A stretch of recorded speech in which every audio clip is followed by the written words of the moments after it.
UPSC ജീവിതങ്ങളെ തകർക്കുന്നു. ഈ അടുത്തിടയ്ക്ക് ദേശീയ തലത്തിലെ ശ്രദ്ധ നേടിയ ഒരു സംവാദമാണിത്. Like I put 5 years of my hard work into UPSC. I turned out to be a failure. 2024 10 ലക്ഷത്തിലധികം പേരാണ് ഈ എക്സാമിന് അപ്ലൈ ചെയ്തത്.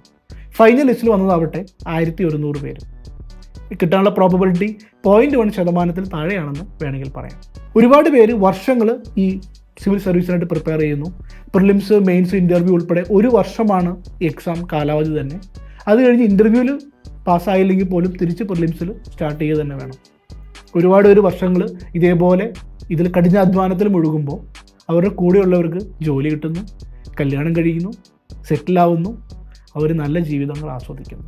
ഇത് വല്ലാത്തൊരു ഡയലമ തന്നെയാണ്.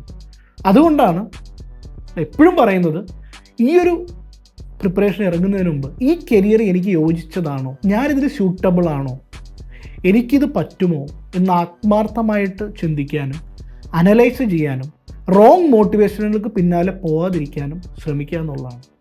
ഞാനും സിവിൽ സർവീസ് എഴുതി കിട്ടാതിരുന്ന ആളാണ്. കിട്ടാത്തതുകൊണ്ട് പറയുകയല്ല, ഈ സിവിൽ സർവീസ് എന്നെക്കൊണ്ട് പറ്റില്ല എന്നുള്ളത് ഞാൻ തിരിച്ചറിഞ്ഞതായിരുന്നു എൻ്റെ ജീവിതത്തിലെ ഏറ്റവും വലിയൊരു golden moment.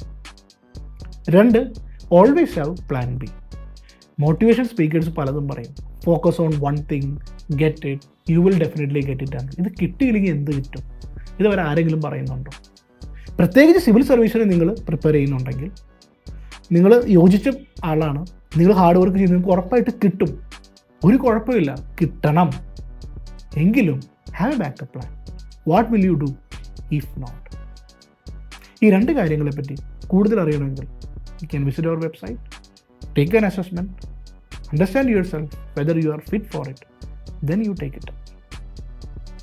You can lose a career but not your life.